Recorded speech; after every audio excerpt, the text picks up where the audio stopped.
Good morning, everybody. It is yet another great morning with your friendly host, Rob. I am proud to say that, I guess. I don't know. Am I really friendly, though? I mean, I do a lot of ranting. Um, but, let's kick off this show with something funny. And this is according to CNN Business. Richer people are eating more at Applebee's and IHOP. And I actually, I'm going to do a double take on this article because, first of all, those are the two, just in my opinion, the two worst restaurants to pick from if I'm going somewhere. Now, for us middle class folk, I know the rich folk probably don't care about these restaurants very often. But for us middle class folk, we know these restaurants really well. We know IHOP is the International House of Pancakes, and Applebee's does this kind of weird mixture of food. I mean, they've always been the appetizer place. They say after 9 o'clock you're supposed to get half price apps. I don't think that is still applying to this day, considering inflation is being as chaotic as it is. However, I find this article just rather interesting because obviously they're talking about people saving money.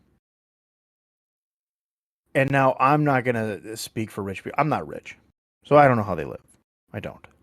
But I would assume saving money necessarily isn't always the biggest worry in their minds. But here is some quotes. According to the CEO of Dine Brands, which owns both of Applebee's and IHOP, that he saw sales at both chains grew 6 to 8% among households earning over $75,000 per year. I wonder how they got that number. I'm actually kind of curious how they could figure out which class of people are eating there. But I don't know. Maybe there's some sort of poll. I don't really know how you get that number. Because are you estimating that the majority of your customers are making that? I mean, whatever. He goes on to state the bump suggests to us that guests that often dine at more expensive restaurants are finding Applebee's and IHOP because of their well-known value position. The phenomenon is why we perform well during tough times like this, he also added. Adding that the brands had relatively good results during the 2008 financial crisis as well. Now, here's the problem. Okay. Here's the flip side to gaining sales among higher income customers. This is where the article gets a little more fun. Both brands saw their sales drop a few percentage points among households earning under $50,000 a year. Again, the CEO says, we assume that they've left us for lower cost options. Those losses didn't drag down the company's quarterly results, however. Sales at Applebee's locations open at least a year rose 1.8% in the quarter, and IHOP restaurants open at least a year saw sales pop 3.6% in that period. Now, of course, both Applebee's and IHOP have raised their menu prices this year due to the inflation, leaning into more of a value, I guess. I don't see what raising your prices and leaning into value does anything to there, but whatever.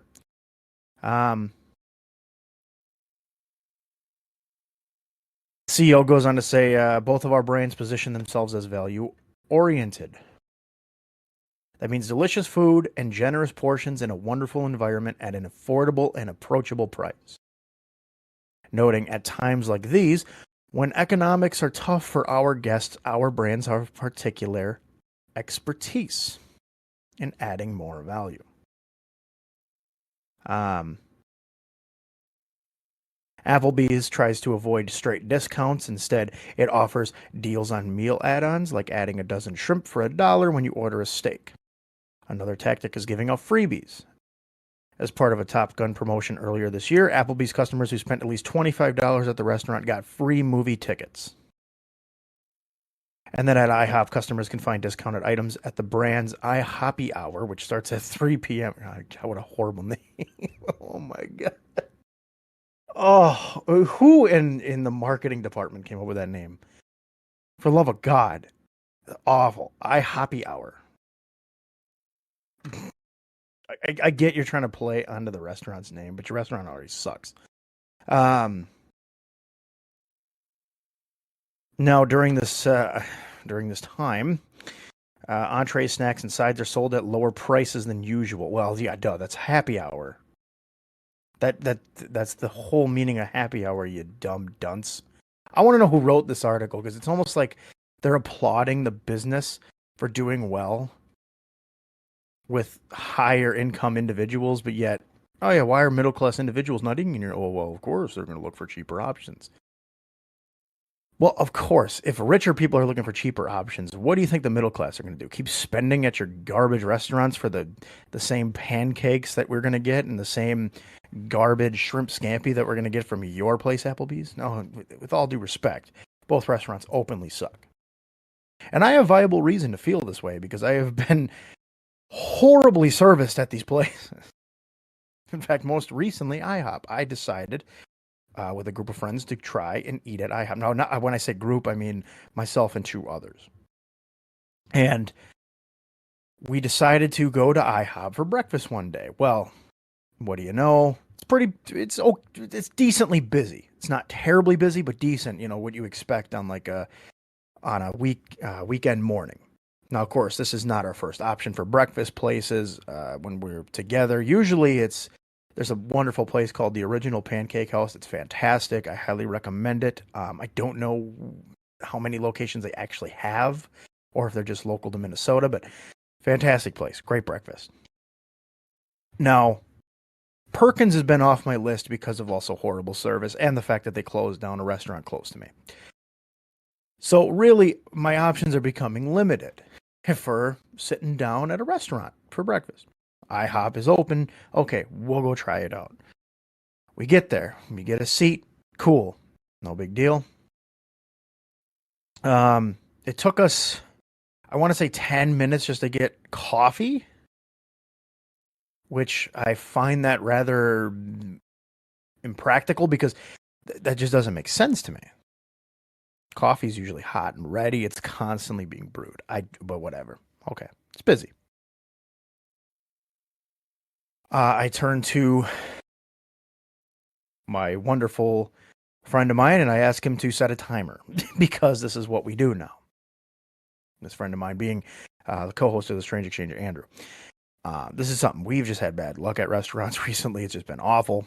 You know, when we hang out, we usually try to go to a restaurant once. You know, we try to open up our minds a little bit and kind of go to different places, try new foods, different things like that. And it seems like more often than not, we're just getting horrible service. So anyway, I asked him to set a timer because we hadn't had our orders taken down yet. So, you know, they just gave us our coffee and walked away. They come back, take our orders. I would say it was about 30 minutes before the waitress came back and alerted us and said, "Oh, we just had a big table get their orders filled. Yours are coming up." Now, that table came in after us. And my question is, were their orders in before us? I mean, we were ready to go. The minute we sat down, we knew what we wanted, for the most part. Maybe it'd take us 5 minutes to overlook the menu, but realistically, we were ready to go. But the table ahead of us got their food ordered. Not sure if they got them before us. I don't know. Because as the story goes, we waited. And we waited probably another 20 minutes. And nothing. Not a single person comes over to ask how we're doing. Nothing like that. Not to apologize. Nothing. So me being at this point fed up to the point where I just can't put up with it. I walk out. Free coffee is all I got. Sue me for free garbage diner coffee that tastes like ass. Sue me. It's just a laughable story. It's just too much. And of course, I don't think if my buds were all that upset about it either. They were finally like, okay, thank God somebody made the decision to walk up and get out because we wanted to get out. They were waiting for somebody to make the move, and it had to be me at this point because I was the one. They could see it in my face, I think, that I was just steaming from the start. I really didn't want to go there. That's the really upsetting part. So I kind of already put myself on a bad pedestal when I walked in there. But irregardless, this was just a horrible time.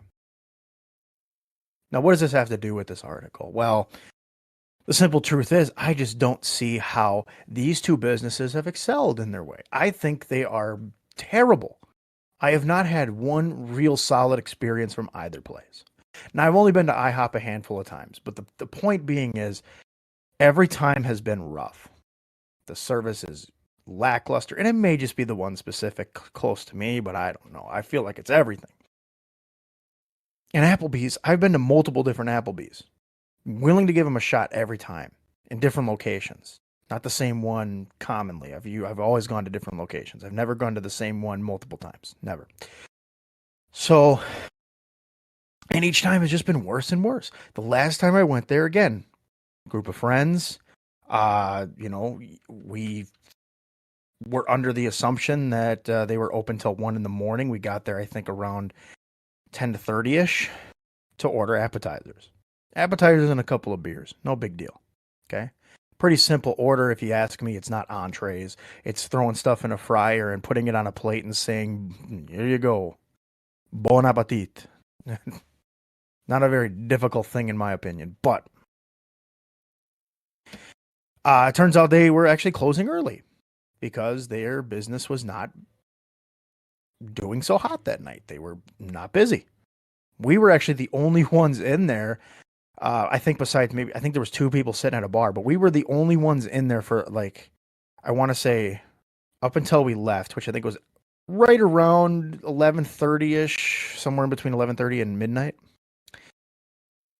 And as we're walking out, I'm the last one to walk out. I kind of have this weird thing where I want to be the last one outside and the last one in. It's just something, I'd rather let everybody walk in front of me. That way, if I have to hold a door, cool. No big deal. But as we're walking out, I can hear these people saying, finally, they left.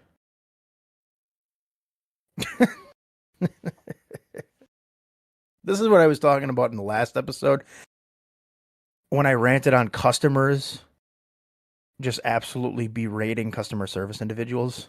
Now, this is where it flips over, and it's customer service individuals acting as if they're entitled to have these moments where they can finally just be relieved of everything. With all due respect, you are hired to do a job. If you don't like the job, you don't have to work there. And I don't think you were put in a stressful situation with the amount of people that were in that restaurant at the time. No, I'm not going to ask for your manager. It's not my deal. I'm sure the manager wasn't even there. There might have been somebody on staff, but irregardless, there are people there that are cleaning up, and I get it. You want to go home. I've been there, man. I've been in your shoes. But you show respect. You say thank you. Have a good night. Very simple. Not finally they left. And I don't remember who said it, was some broad, but outside of the point of who it was, it's that lack of respect. And I would assume the reason that people choose to go to finer dining establishments is there is a higher chance of getting better customer service. Personally, I've been to classy restaurants, or at least what I consider classy. No, I'm not talking about Olive Garden. You can stop your jokes ahead of time. But I'm talking about decent places. There's actually a wonderful place in downtown Minneapolis. It's called Fogo de Chew or de Chow. I don't know. I can never get it right, and I can butcher it 24/7. It isn't going to do me any justice. But it's a great place. Actually, I really love it. $50 to sit and eat. And you get kind of an endless supply of meats coming to you. And every time I'm there, the few times I've been there 3 times, my service has been exemplary. Fantastic. If you say, no, I don't want anything else, they'll leave you alone. There's actually little things you can put on your table for your spot, and you could say, I'm not interested right now. Just once you put it down, then they'll come back. They have awesome hot cooked food, just ready to go. Their meat are constantly coming out. They got a great cycle of it. The drinks, although are expensive, are tasty. I had a large Stella, and usually I don't order a lot of mixed drinks when I go out to eat, but I do enjoy a beer. So I'm like, okay, I'll just order a Stella. It seems like it's probably cheaper than getting like an old fashioned or like a Jameson and Seven here, because a Jameson is probably going to be like $11 at a joint like this, where a beer typically at a bar would be 5 or 3 to 5. The Stella there I think was 7, whatever. It's a little bit of a nicer place. So anyway, again, exemplary service. Now, there's a reason for me wanting to go there. Now, does that mean the tips are going to be big? Absolutely. I mean, the bill is already big enough, but whatever. The point being is the service gets you much further. Absolutely, it does. Now, there is a flip side to that, too. I've seen, in fact, Andrew can back me up on this one as well. We've been to a Buffalo Wild Wings when there are 16 people at a table, and I've heard from the waitress that their bill was $400 and they left a $4 tip. Now, in that case, yeah, I can see being pissed and not wanting to serve anybody. I would completely understand. And actually, at that point, I gave a bigger tip. Just because she was doing a great job. She was. She was doing a fantastic job. And for them to leave that tip is just like, it was disgraceful. Now, were they a younger group of people? Absolutely, but that's no excuse. So anyway, why it is that the higher income households are picking Applebee's and IHOP, I don't know. They're nowhere classier. Go to Red Lobster. Is it expendy? Yeah, but I can tell you right now, you're going to get a better dining experience than going to Applebee's and IHOP. For breakfast, go to Denny's, for Christ's sake.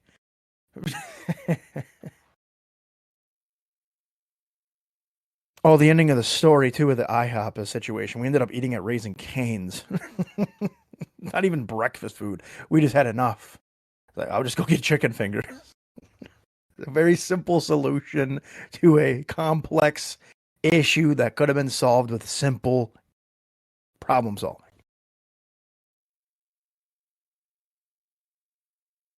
There's a reason why there's a first come, first served basis. We need to uphold that. I think that's a legitimate, fair rule. I really do. I believe that's a legitimate, fair rule. Now, again, what I love is that the CEO, I know the CEO is just, he's loving the fact that wealthier people are coming into his restaurants. And I'm sure now there's like an additional training being sent out saying, you gotta step up. We're gonna have much better people in here. You can get better tips. All the poor bastards are out of here. All the middle class, hardworking Americans are out. They're gone. They're not coming here. They won't come here as often. Step it up for the rich. They're going to be in here with cashmere sweaters. For Christ's sake, step up your game. How about you just step up your game in general? Whoever this John Payton is, I hope you understand that I wish you ill will with your business. I really do. I really hope it goes down. I'm just a part of me just really wants it to go away. I don't know why. I just do. I hate Applebee's and you know what? Yes, I'm being a little selfish because it's based on an experience of my own, but personally, come on, man. It's gotta go.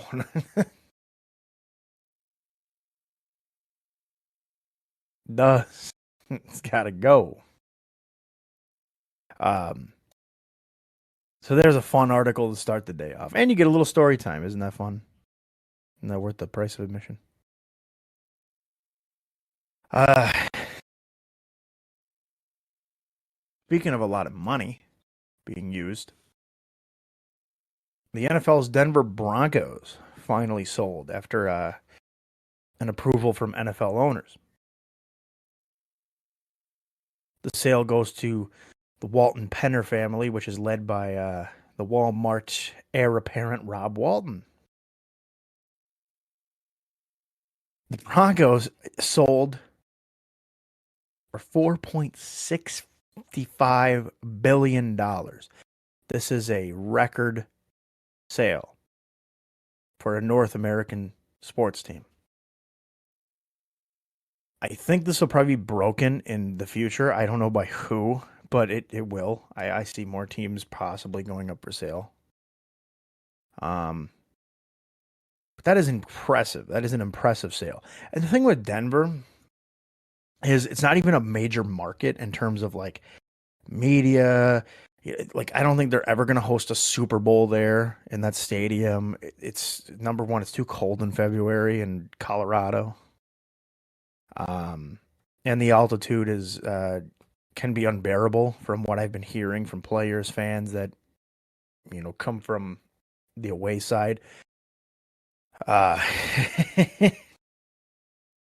Here's a little fact: a part of the new ownership group, Condoleezza Rice, former Secretary of State, is a part of it, as well as a mixture of other people. It's actually I do like it when they get these big groups together to own a team. Because then you see like, oh, Magic Johnson, puts in a purchase, or like with our team here, the Minnesota Timberwolves, Alex Rodriguez, big name in baseball.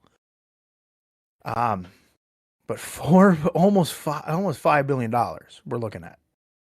It's an incredible amount of money for a sports franchise.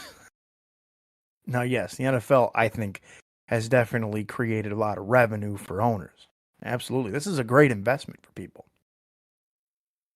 And it really has opened up kind of the floodgates, I think, for people that are interested, because it does take a lot to buy a professional sports franchise, because a lot of leagues either they have to expand or you have to wait for a sale. It isn't going to come easily.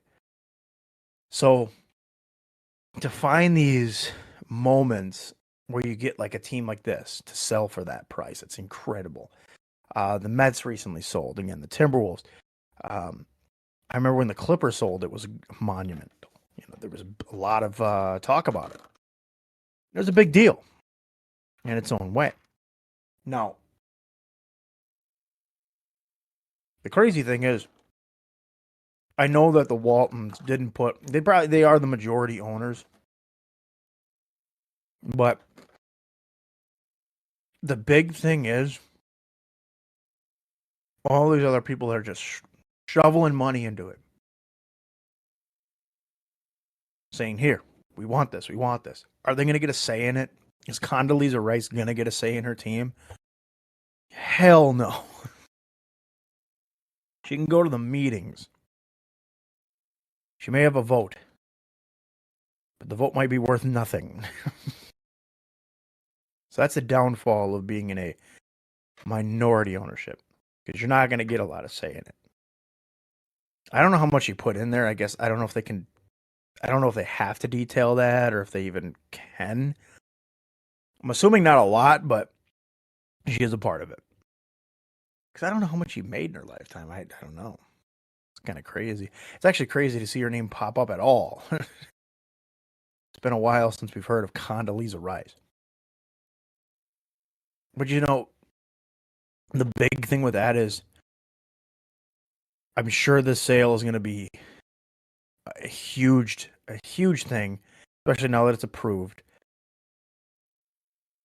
On these ownership meetings, all this. I mean, because again, all 32 owners had to agree to this, including the Pat Bowlen Trust, which owned the Denver Broncos originally, and they were the ones that wanted to lead the sale. So they're the ones that are like, yeah, okay, fine. And then they had to get all the 31 other owners to agree to it, which I'm sure they're just like, oh, whatever.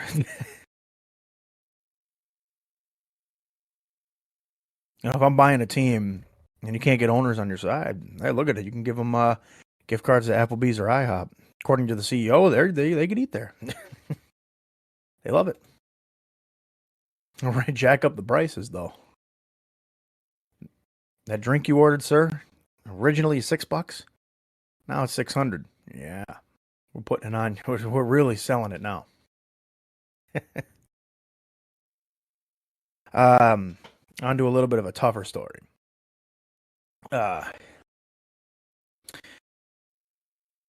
And I don't know if anybody's keeping track. I'm sure a lot of people know about the Emmett Till story. I'm positive about that. I had to hear about it in school, and it's a story that just sticks in my head because of just how absolutely disgraceful it is. Um, but recently, there have been a lot of talk. There's been a lot of talk about the woman who accused Emmett Till of making advances towards her,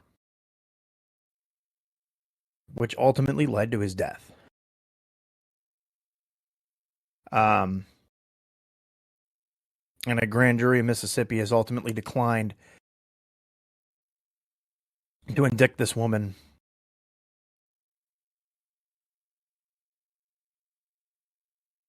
Which,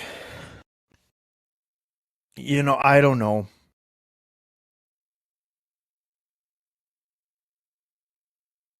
I don't know what the hardest thing about this story. This is a 14-year-old boy. Now, yeah, during that time, yes, racial segregation was huge. It was a big thing.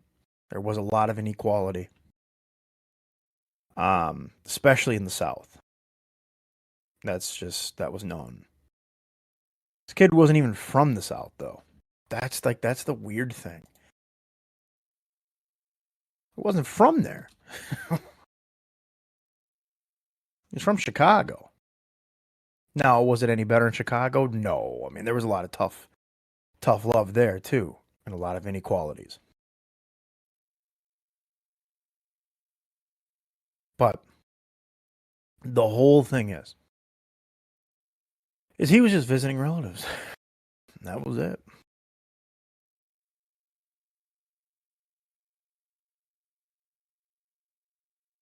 Now, a fact here: a week before, actually, Emmett Till arrived in Mississippi, a uh, a black activist by the name of Lamar Smith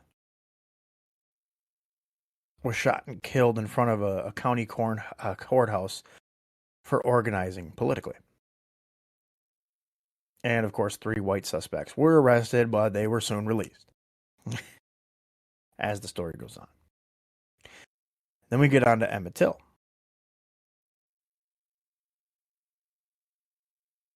And I'm not going to go into the details of what happened to him. If you want to look that up, if you don't know, you can look that up on your own. But I think a lot of people know from their history. Yeah, if I learned it in history, I believe a lot of other people had to have too. I went to a school out in the middle of the sticks. That's where I learned it. It was in middle school. I think it was eighth grade, I believe. Seventh or eighth grade. Can't remember the exact grade, but I know I was in a school out in the middle of nowhere. And I had to learn about this. And it was a tough story to swallow then, and it's tougher even now. So here's the accusation. Okay. Here is the exact thing that this woman accused Emmett Till of doing. Um,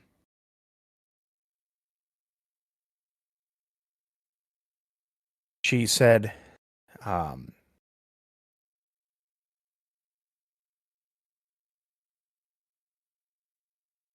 she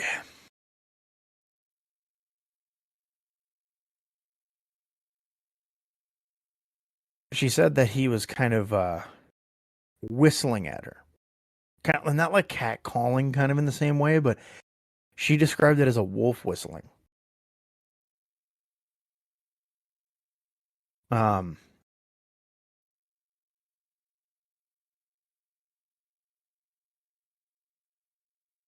but he wasn't doing it in terms of like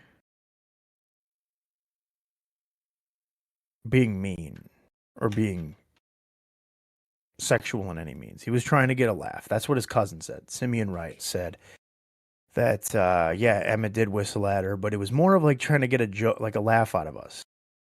He went on to state he was always joking around, and it was hard to tell when he was serious.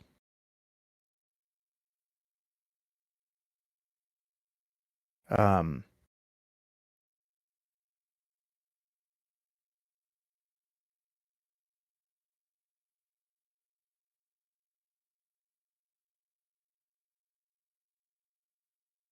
Now, his cousin knew that it was wrong. He knew in his own mind because of the way it was in Mississippi and the way things were. Um, he said a black boy whistling at a white woman, not good. No.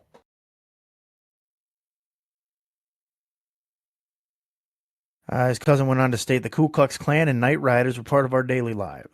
You'd hear about it, you knew about it, you were scared of it.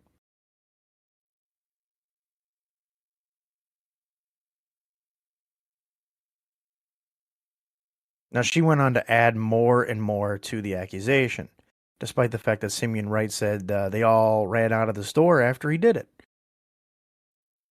And he went with them. But Mrs. Bryant, went on to say that Emmett Till grabbed her hand while she was stocking candy and said, "How about a date, baby?" And that he followed her to the register, grabbed her waist and said, "What's the matter? Can you take it?" And he went on to say, "You don't need to be afraid of me." And that he's been with white women before. He's a 14-year-old boy. I don't think he's saying all that stuff, to be honest.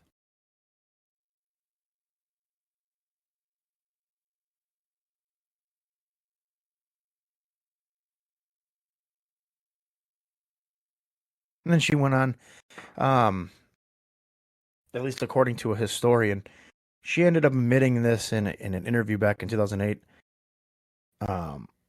that the verbal and physical advances were false. She said it's not true. So she lied. She lied because at the time she knew the more she threw onto this young boy, the more it made her look like a victim, right? And what proceeds to happen to Emmett Till is absolutely disgraceful. Absolutely disgraceful. You know, even if, let's say, he maybe I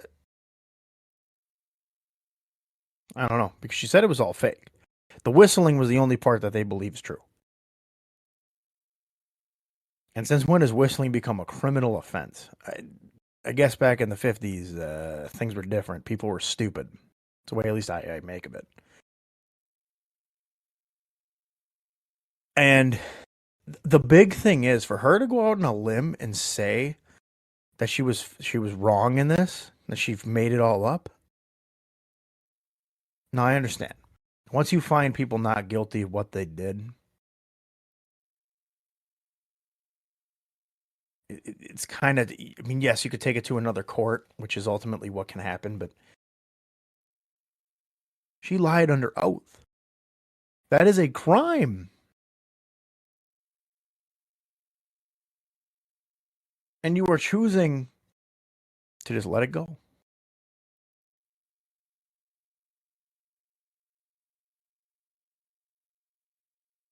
It's just, it's crazy to me that this is something that is still not been really solved. This woman is alive, by the way. She's 88 years old. She absolutely deserves to be charged 100%. She should have been right after that interview because she lied under oath. It's a crime. Now, of course, statute limitations, I'm sure, really gets you somewhere, but whatever. We can throw that out the window for a second and look at what happened to this young man. A mother lost her child. A family lost a loved one. Friends lost a good friend. And in the history books, it'll go down as one of the most disgusting acts in American history.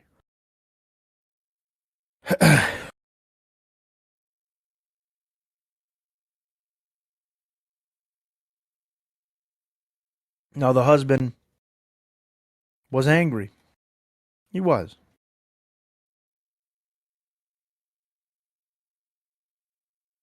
But imagine thinking to yourself, like,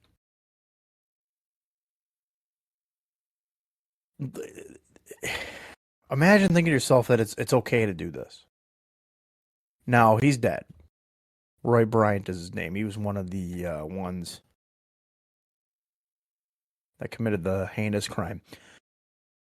Imagine thinking in your mind, just because of this, and because, of course, in your racially motivated brain, you think it's okay to do this. Imagine that. That's just insane to me. That this guy can just go out and say, "Yeah, I'm going to take this kid's life." Now, of course, she didn't. I don't know what the conversation is between her and him. If she admitted to him while he was alive that what she said in court was false, or whatever the case may be. I don't know. I'm assuming he knew. He had to have known that this was a lie. He had to have, because there's no way that this could have went on so long without her telling the truth. But I don't think it would have changed anything.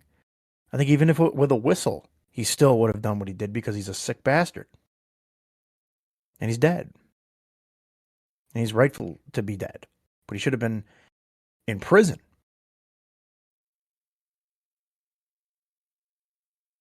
But his wife is still alive. She's still alive. I don't know what her health is like. I don't know that situation. I don't really care. But still,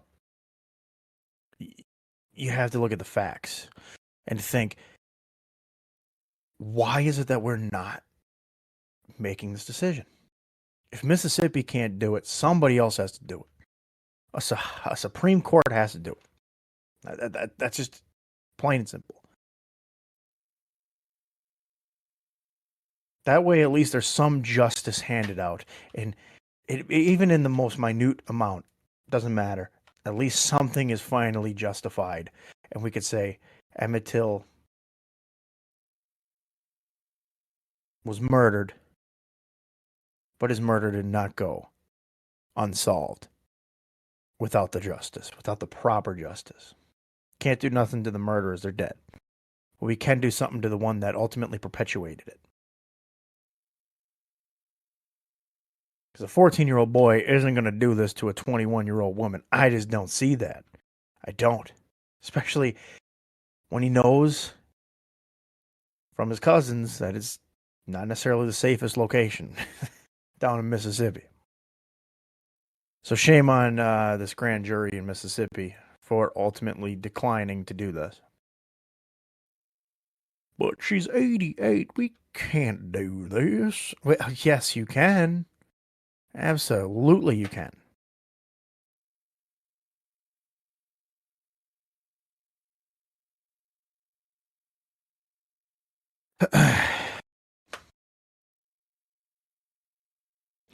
So,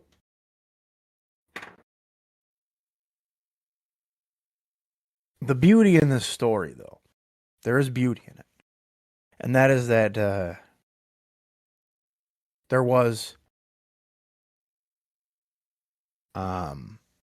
an act passed on March 29th of this year by our President Joe Biden, which is an anti-lynching act. Now, I always thought lynching was a federal crime. I just figured it was. But it's a law now that makes it's a hate crime, a federal hate crime now for lynching.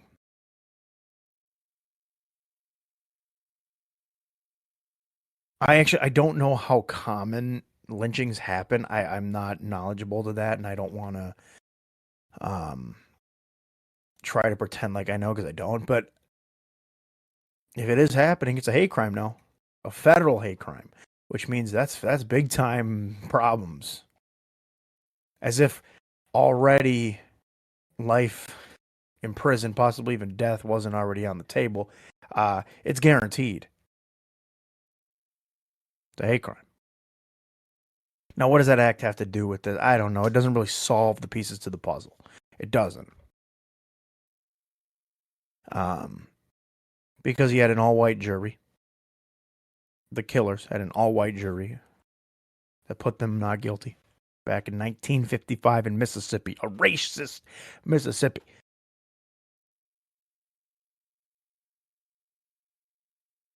That doesn't get solved. His murder really doesn't get solved. His false accusations against him don't get solved because you don't want to do anything. You want to leave it in the past. Now, there are some things you can leave in the past, but this is one thing that I think deserves to be given somewhat of a decent ending instead of this misery of like, wow, I can't believe this.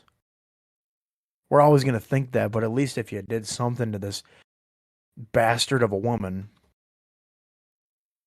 I don't care how guilty she feels. She probably doesn't even care.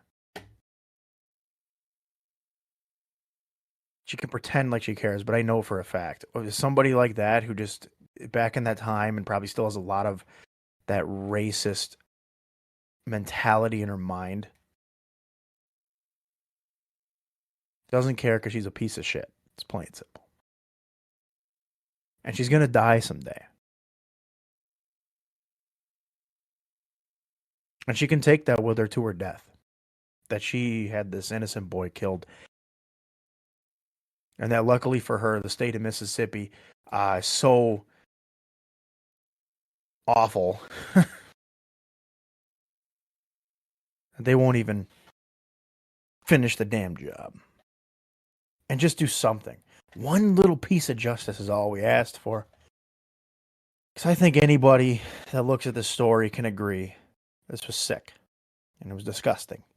If anybody thinks that it was rightfully so that this happened, you can burn. It's not a death threat either. That's just me being honest. Just the lack of compassion. It's really it. It's unreal, I think.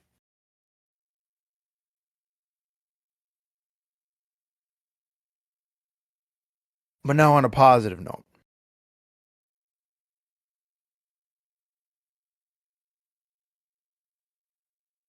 Story I talked about in yesterday's episode about the 4 Muslim men that were killed in ambush-style murders in Albuquerque, New Mexico. They have finally arrested a suspect. A man by the name of Muhammad Saeed. This story's taken a weird twist. Because me thinking, I still think it's racially motivated. I really do. Not necessarily racial, but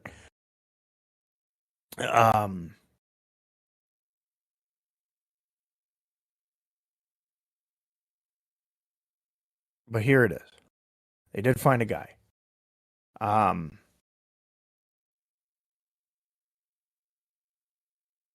They ended up doing the corrective investigative work.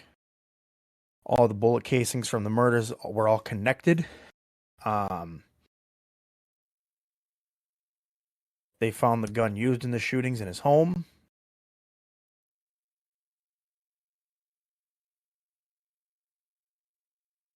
And hopefully they throw the book at him. And we'll find out a little bit more about the guy. So there is some positive to come out of that. This man who had hate in his heart. And you could see it in his mugshot picture. He clearly has no remorse in his mind. None. He's probably upset he got caught. But the thing is, I know a lot of murderers eventually want to get caught. They want their name casted in the light. But I will say, good job on them for finding this guy and hopefully bringing some justice to these 4 individuals who did not deserve to die. They did not. They did not deserve to be murdered by some sick prick that had some sort of hate in his heart. Not sure what it was. We'll find out his motives. Sure, yeah, everybody's got to have a motive, I would assume. Throw the book at him. Completely. But let's end on a really positive note. If I can try to end on a more positive note. As every episode, we need to end on a positive note. That way, we're not walking out of here with a bad taste in our mouth.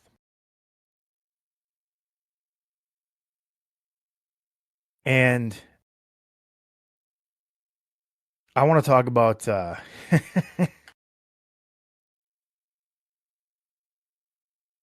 want to talk about the the thing. I ended last episode on it. I'm gonna try to fix it a little bit here today. Woodstock '99 and the documentary that was on Netflix. And I wanted to kind of think about this because I know, although the original organizer had passed on, I thought to myself, boy, Woodstock, if they were to revive the festival, okay? And I thought, where would it be? Who would be the acts? I couldn't think of every entertaining act that could be on the the lineup. I mean, that's a lot to go into that, and I'm not going to do that. It would take me forever. It would actually probably take me a whole episode and then some just to do that.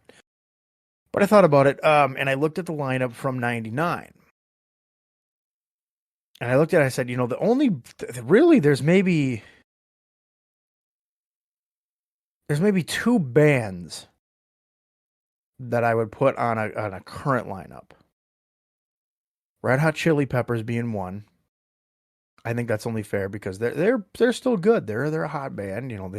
They do stadium shows and they do pretty well. And I think it's only right. They're number one. And number two, and this is just because I know that there would be really no problem with it, I don't think.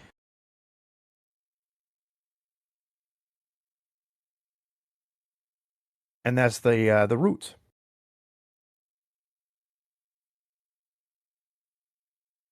Now they're the house band for the Tonight Show with Jimmy Fallon.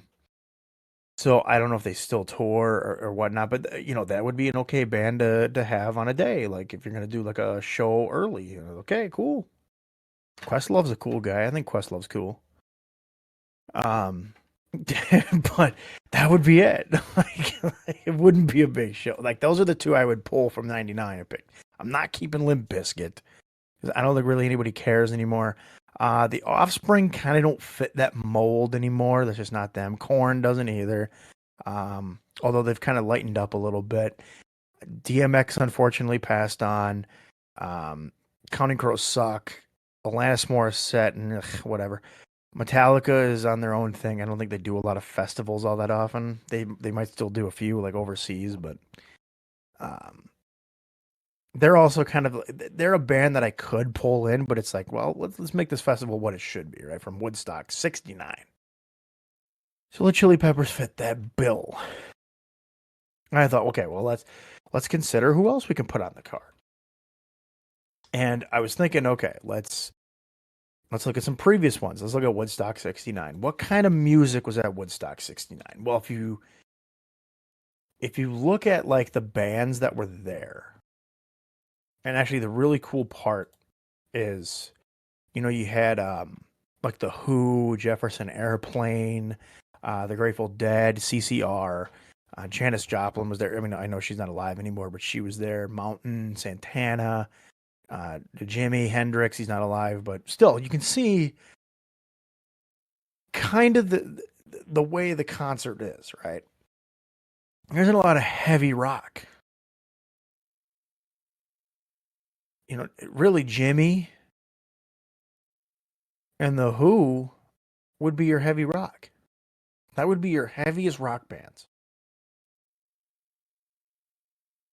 So we have to look at that and say, okay, we can put rock bands on there if we want to put some real good rock on there. Yeah, absolutely, we can throw some more on there. And I was thinking like Foo Fighters. I don't know how that situation is going to go, but that would be cool to have them on there.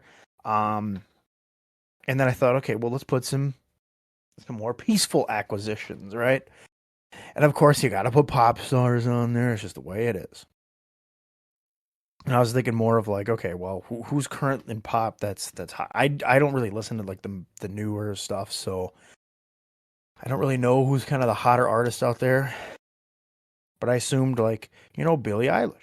I've never really listened to her all that thoroughly, but I can't imagine her being crazy. I can't imagine her music being chaotic or, riot starting. So I figured, okay, fair enough, right? And then I thought, Post Malone. Now, I personally like Post Malone. I'm kind of one of his fans, I guess you can call me. I like his music. He's not a bad artist, and he seems like a pretty chill dude. Somebody I could be friends with. Um, so I thought him. I thought The Weeknd. I was thinking, hey, we could throw some classic bands in there. We could throw somebody like the Rolling Stones. It'd be cool. Be awesome to see them in there as a headlining act. Throw some country in there too. Whoever the top country stars are. I don't really know a ton of them, but you could throw some good country stars on there, so you can have a good mix. And that's where Woodstock '99 kind of went off the rails because what did they have? Well, it wasn't very positive. um, it, what ended up happening is you ended up getting like the worst possible situation because if you watch the documentary, you had Limp Bizkit, you had Korn, you had Metallica, you had Megadeth, you had the Chili Peppers igniting some things too, and Rage Against the Machine, Kid Rock, all these groups that are just like, that they're harder music. The Offspring, they're not hard. Like the Offspring to me is not like really hard rock, but it is hard rock, and they do have some positive stuff, so it's not like all bad, but again, these are bands that are going to push you a little bit, push you kind of out into that field. They're like, okay, yeah, they're going to get you going. They're going to get you started up. So that's the one thing you can avoid. I don't think Woodstock is necessarily dead. I do think this can be revived. They tried in 2009, and from what I see, it sucks. But again, this can be revived. And absolutely do it. And if you look at the card that they had, um, and the lineup that they were looking at, wasn't really a bad lineup. They had the Killers, Miley Cyrus, Santana making an appearance. They had like Run the Jewels, uh, Akon, just kind of John Fogerty would be there. So they kind of mixed it up a little bit. They had rap, rock, pop, country. They had a mix, and it wasn't bad. See, that's the type of thing you need to have, and I think we can revive this. Absolutely, we can revive this. Thing is, you got to be smart about it. I don't think that rage is necessarily there anymore, so we can kind of look past that, but we can revive Woodstock, and I hope they do, so that maybe I can maybe one day splurge in that and go and enjoy. But nonetheless, that's the way I'm going to end the episode. It's been fun. Can't wait to see you guys on some new ones next week, more than likely. And as always, to my wonderful listeners, enjoy the rest of your day, enjoy your weekends, and as always, stay strange.